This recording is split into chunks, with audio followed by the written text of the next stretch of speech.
A routine traffic stop quickly devolved into a ticking time bomb as the red and blue lights pulsed in the rearview mirror. When the two aggressive city cops approached the vehicle, they assumed they were dealing with a common criminal. They had no idea they were drawing their weapons on a federal agent. The dashboard clock glowed a faint, luminescent green, 11:43 p.m. The air conditioning in the unmarked 2021 Dodge Charger was fighting a losing battle against the oppressive, humid July heat rolling off the asphalt of Interstate 95. Deputy U.S. Marshal David Corbin rubbed his thumb across the bridge of his nose, feeling the deep grit of exhaustion. He had been awake for 19 hours, the last 7 of which were spent baking in a strip mall parking lot in the grittier outskirts of Baltimore. He was hunting a ghost. Richard Kellerman, a fugitive wanted for a string of violent armed robberies across 3 state lines, had been notoriously difficult to pin down. But Corbin's informant had sworn Kellerman was holed up in a motel off Exit 14. The intel was a bust. Now, Corbin was heading back to the federal building in downtown Baltimore to file his dead-end report and maybe, finally, get some sleep. Corbin wasn't in uniform. Marshals rarely were when doing plain-clothes fugitive recovery. He wore a faded grey Henley shirt, dark tactical cargo pants, and a black windbreaker. Beneath the windbreaker, clipped securely to his reinforced leather belt, sat his gold U.S. Marshal star and his standard-issue Glock 19. His government credentials were in his left breast pocket. The stretch of county road leading toward the city limits was desolate. Streetlights flickered inconsistently, casting long, erratic shadows across the wet pavement from a brief, earlier thunderstorm. Corbin checked his speed. He was doing 45 in a 45 zone. He was a professional.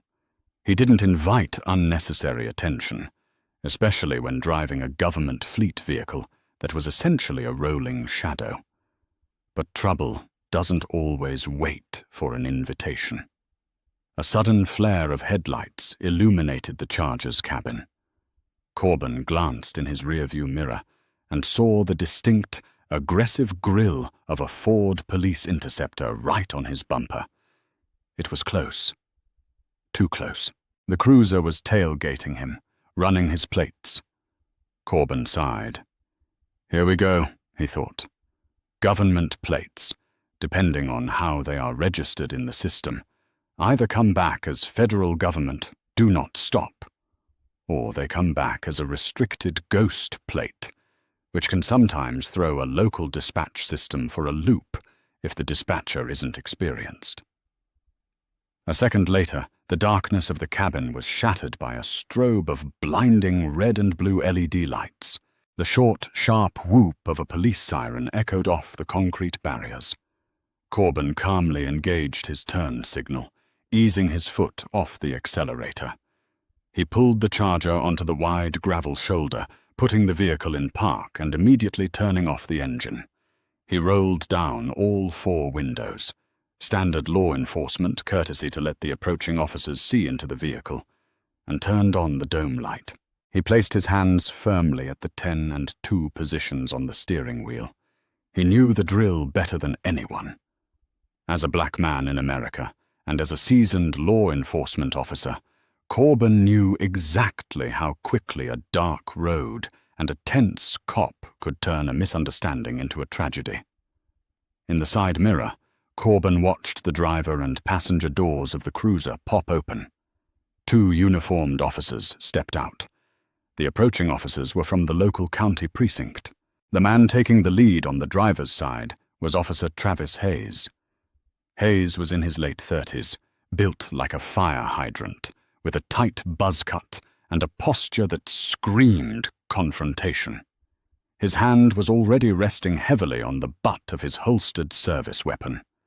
Flanking the passenger side was Officer Brendan Croft, a younger cop who looked barely out of the academy.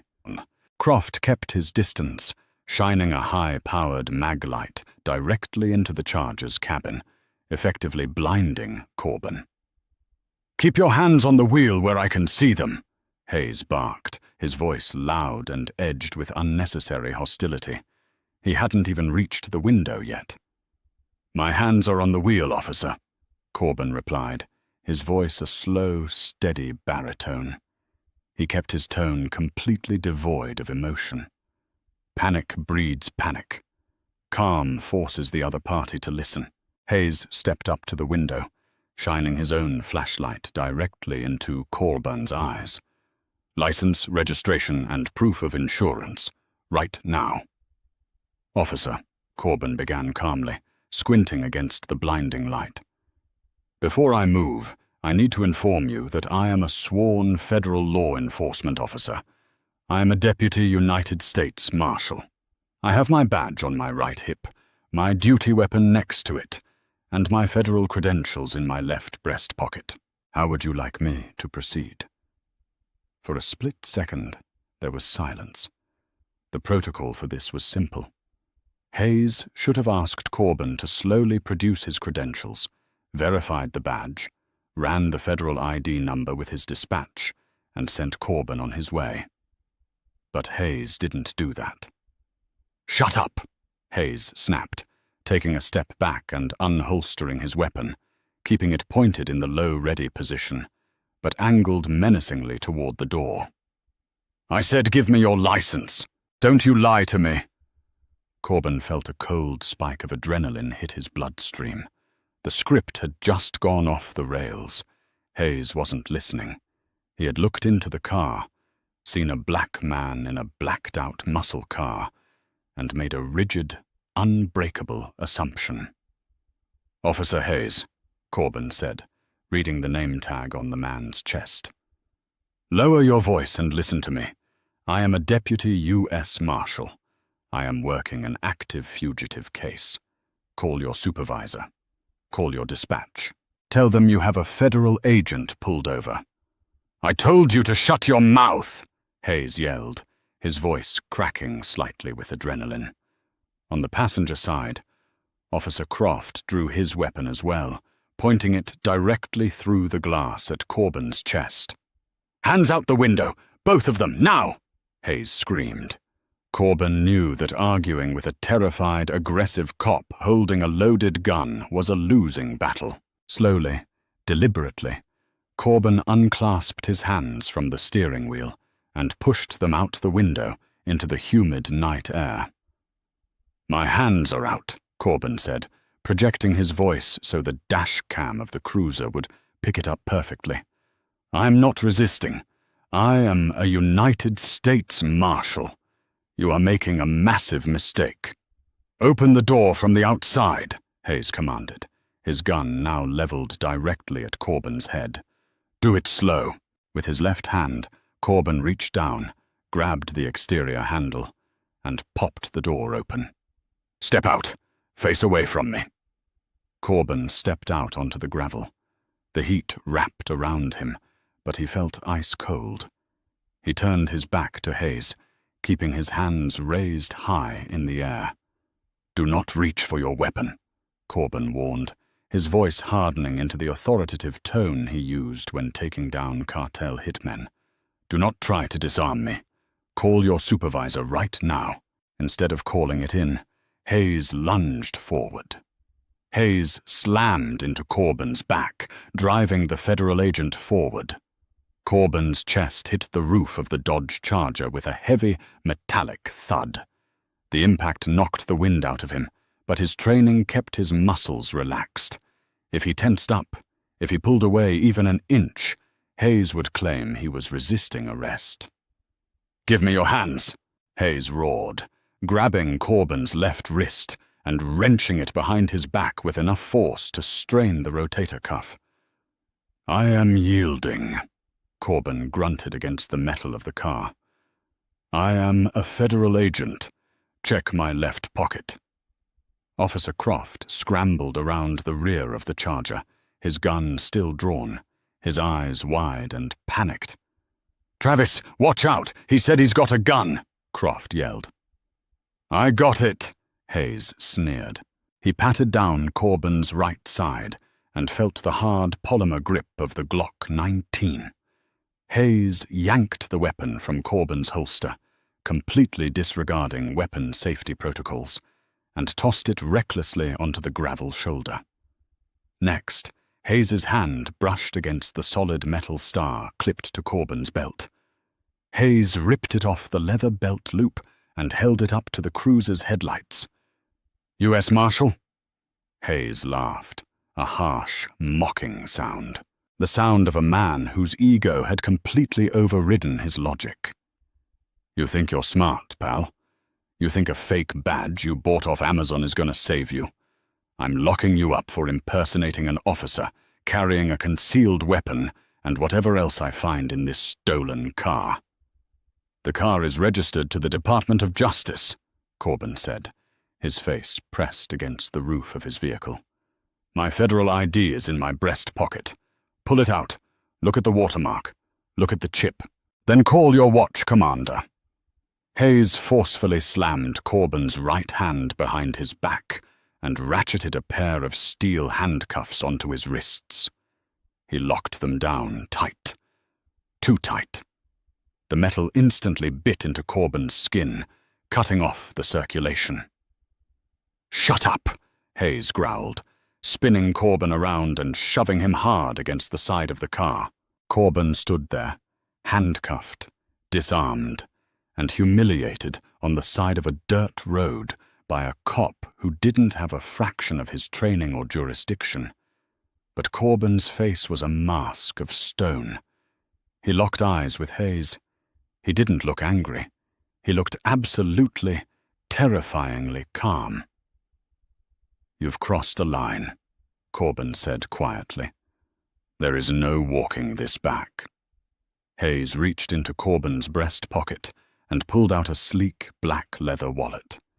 He flipped it open. Inside was Corbin's Department of Justice identification card, complete with a holographic seal, a smart chip, and his photograph alongside the seal of the United States Marshal's Service. Hayes stared at it. The arrogant sneer on his face faltered for a fraction of a second, but his pride refused to let him back down. He turned to his younger partner. "Croft, run this guy's name," Hayes commanded, tossing the wallet to the rookie. "Run him through NCIC. I guarantee you he's got warrants. Probably stole the ID." Croft caught the wallet, fumbling it nervously. He looked at the ID, then looked at Corbin. For the first time, Croft seemed to realize the gravity of the situation. The man standing in front of them wasn't sweating. He wasn't shaking. He was standing with military posture, wearing the cuffs like they were a minor inconvenience rather than a restraint. "Travis," Croft muttered, his voice dropping an octave. "This ID, it looks real. The holo is moving." "Just run it in the computer, Croft," Hayes barked.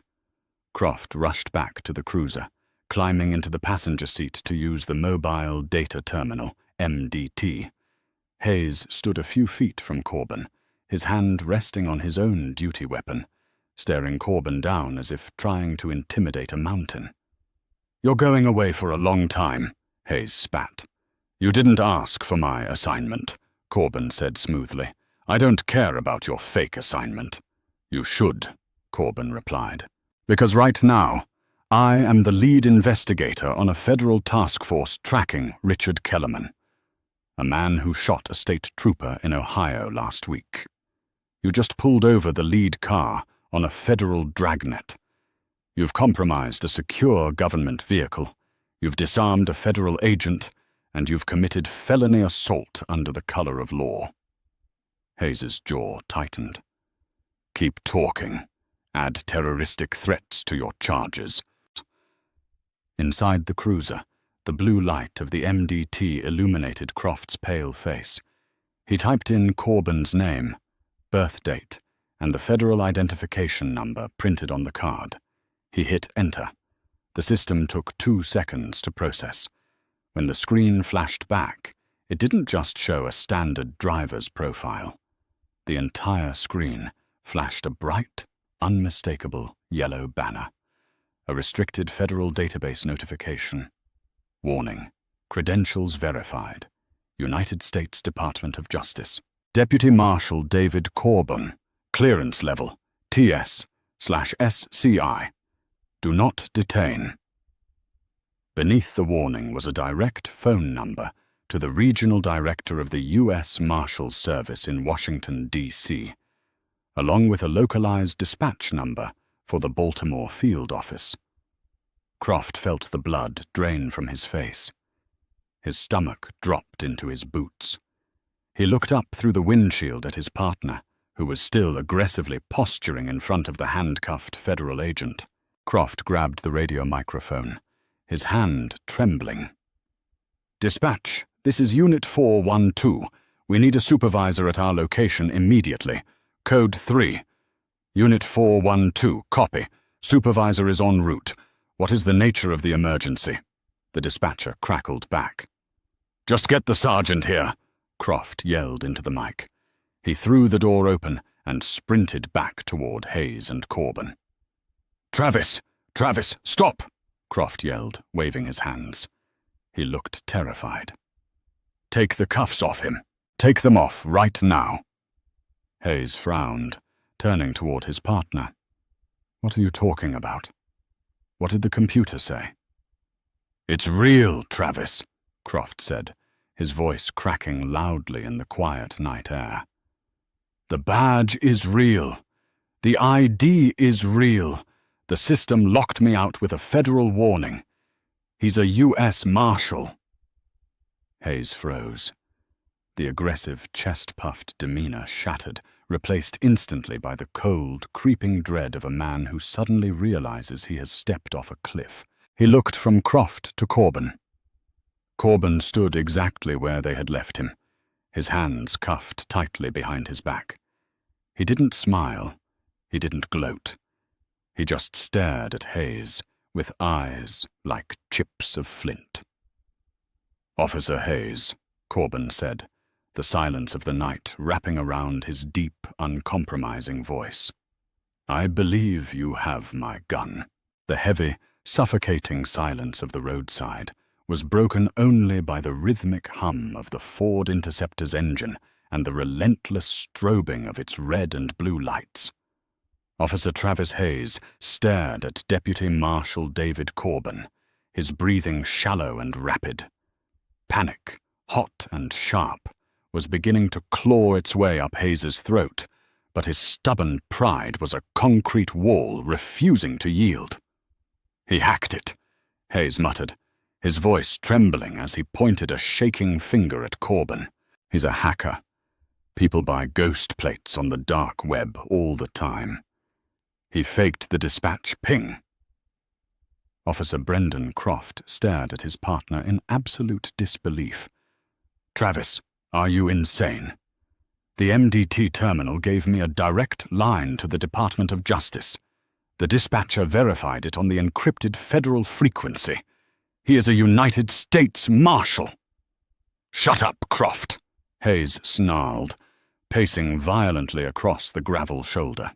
His eyes darted around the empty stretch of highway, looking for a way out of the inescapable trap he had built for himself.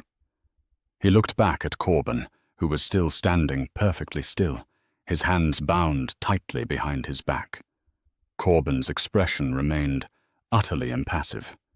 He was a master of psychological warfare, and right now, he was letting Hayes drown in his own catastrophic mistake. "I smell marijuana," Hayes said suddenly, loudly, deliberately projecting his voice toward his cruiser's dashcam. "I am detecting a strong odor of burnt marijuana emanating from the suspect's vehicle. I have probable cause to search the vehicle and maintain custody of the suspect." Croft's jaw dropped. "Travis, what the hell are you doing? There is no smell. It's a government vehicle." "Back me up, Croft," Hayes hissed, stepping close to the younger officer, his eyes wide and unhinged. We say he was swerving. We say we smelled weed. We tear the car apart, and we find something to justify the cuffs. If we don't, I lose my badge, and you go down with me for failing to secure the scene." Before Croft could process the sheer corruption unfolding in front of him, the wail of approaching sirens shattered the night. 2 more local precinct cruisers tore around the highway bend, their tires screeching as they locked up their brakes and slid onto the gravel shoulder. Sergeant Thomas Miller, a 20-year veteran with a thick silver mustache and a no-nonsense demeanor, stepped out of the lead vehicle. He took one look at the chaotic scene. Hayes sweating bullets, Croft looking pale as a ghost, Corbin handcuffed against the Dodge Charger, and a federal-issue Glock 19 lying disrespectfully in the dirt, and marched forward. "What in God's name is going on here?" Sergeant Miller bellowed. "Dispatch said you pinged a federal ghost vehicle." "Sergeant, the suspect is resisting," Hayes yelled, immediately trying to control the narrative. "He's driving a stolen vehicle with fake federal plates. I smelled narcotics, and when I asked him to step out, he became combative and reached for a concealed firearm." "That is a lie!" Croft shouted, his voice cracking. He stepped directly between Hayes and the sergeant. "Sergeant Miller, everything he just said is a complete lie. The driver was entirely compliant. Travis pulled his weapon unprovoked, threw his federal badge on the ground, and cuffed him." Miller looked at Croft, then at Hayes, and finally at Corbin.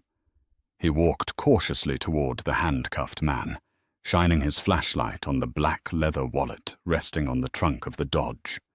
He picked it up, inspected the holographic DOJ seal, and felt the smart chip embedded in the plastic. Sergeant Miller closed his eyes and let out a long, heavy exhale. He knew exactly what he was holding. He knew exactly what Hayes had just done. "Officer Hayes," Miller said, his voice dropping to a dangerously quiet register. "Uncuff him, now!" Hayes stiffened. "Sergeant, I am telling you." "I said take the damn cuffs off," Miller roared, his hand instinctively dropping to his own duty belt. Hayes swallowed hard, pulling the small handcuff key from his pocket. He took a hesitant step toward Corbin. "Stop," Corbin commanded. The single word cracked like a whip. Hayes froze. Corbin slowly turned his head to look directly at Sergeant Miller. "Sergeant, this man assaulted a federal officer, unlawfully disarmed me, and just attempted to manufacture a false felony charge on a recorded police dashcam to cover up a civil rights violation. If he touches me again, I will consider it a continuation of the assault." Sergeant Miller swallowed hard. The absolute, chilling authority in Corbin's voice left no room for debate.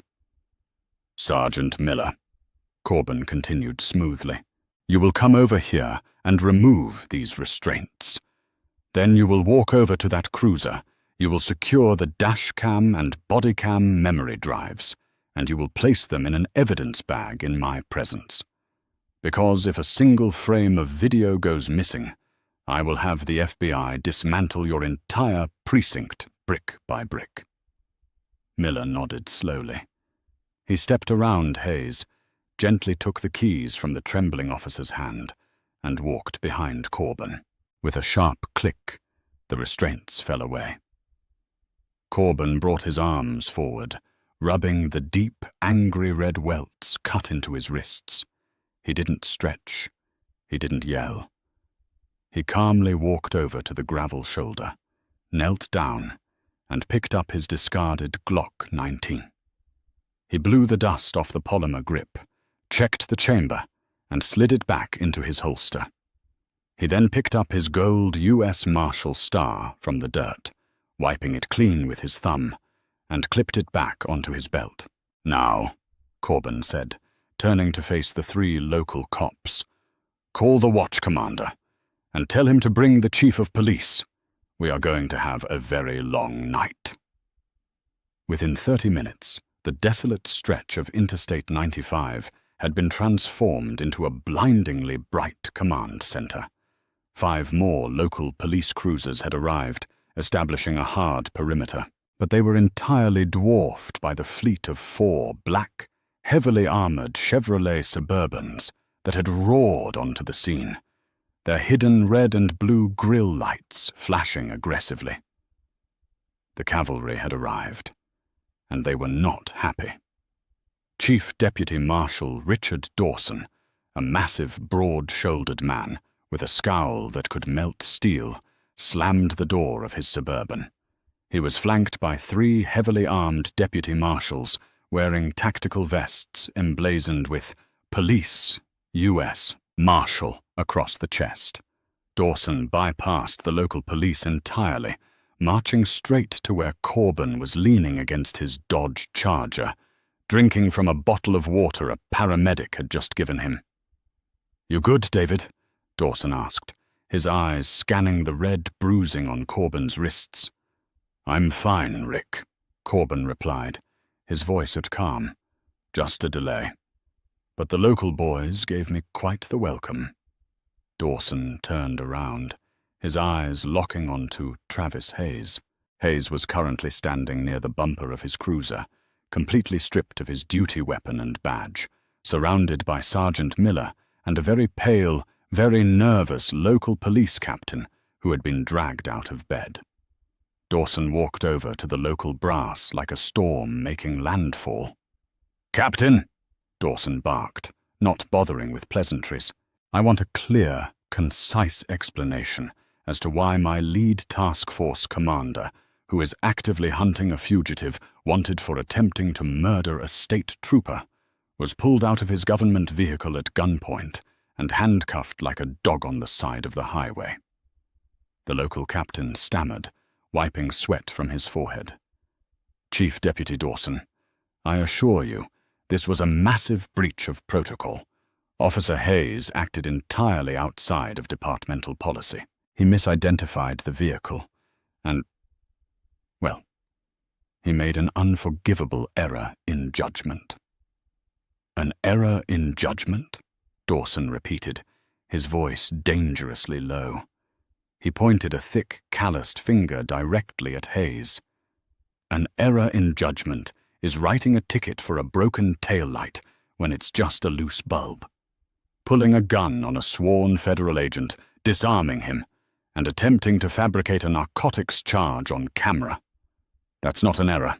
That is Title 18, United States Code, Section 242, Deprivation of Rights under Color of Law. That's a federal felony." Hayes couldn't look Dawson in the eye. He stared at his boots, his hands trembling violently. His career wasn't just over. His life as a free man was hanging by a thread. The arrogant, untouchable demeanor he had displayed just an hour ago was completely obliterated. "Chief Dawson," the captain pleaded weakly, "we are initiating an immediate internal affairs investigation. He will be suspended without pay pending termination. We will handle him." "No, you won't." Corbin's voice cut through the humid night air. Corbin walked over, joining his supervisor. He looked at Hayes, then at the captain. "Internal Affairs isn't going to handle this, Captain," Corbin said smoothly. "Because Officer Hayes didn't just assault a civilian, he assaulted a federal officer performing his official duties. That triggers Title 18, Section 111. I have already contacted the United States Attorney's Office in Baltimore. They have approved an immediate warrant for his arrest." Hayes's head snapped up, his eyes wide with absolute terror. "What? No, you can't do this. I'm a cop. I made a mistake." "You made a choice," Corbin corrected him coldly. "You saw a black man in a car, and you made a choice. You saw my badge, and you made a choice. You threw my weapon in the dirt, and you made a choice. Now you get to experience the consequences." Dawson nodded, to two of the tactical deputy marshals standing nearby. "Secure him." The local cops stood in stunned, absolute silence as two federal agents stepped forward, grabbed Travis Hayes, and spun him around. The harsh, metallic ratcheting of federal steel handcuffs echoed loudly into the night. The exact same sound Hayes had subjected Corbin to just an hour earlier. "Travis Hayes, you are under arrest for the assault of a federal officer and deprivation of civil rights," one of the marshals recited clearly, patting him down with professional, rigid precision. "You have the right to remain silent." Officer Croft stood off to the side, watching his former partner being loaded into the back of a blacked-out federal SUV. Croft caught Corbin's eye. The rookie officer gave a small, respectful nod, fully understanding that he had narrowly avoided throwing his own life away. Corbin returned the nod, a silent acknowledgement that Croft's decision to tell the truth had saved him. As the local police began to awkwardly pack up their perimeter, heavily demoralized and humiliated, Chief Dawson turned back to Corbin. "You sure you don't want to go to the hospital to get those wrists checked out, David?" Dawson asked, tossing Corbin the keys to a fresh government vehicle. Corbin caught the keys with a faint, grim smile. The exhaustion had evaporated, replaced by the relentless drive of a man who still had a job to do. "I'm good, Rick," Corbin said, opening the door to the Suburban. "Kellerman is still out there, and I've got a ghost to catch." Corbin climbed into the driver's seat, started the engine, and pulled out onto the dark highway, leaving the flashing lights of the disgraced local cops far behind him in the rearview mirror. Justice hadn't just been served, it had been delivered with the crushing weight of the federal government. If you were on the edge of your seat, watching this arrogant cop get the ultimate reality check, hit that like button and share this video. The truth always comes out, and justice was served cold today. Don't forget to subscribe to our channel and ring the notification bell so you never miss another crazy, real-life law enforcement story. What would you have done in the Marshal's shoes? Let us know in the comments below. Stay safe out there.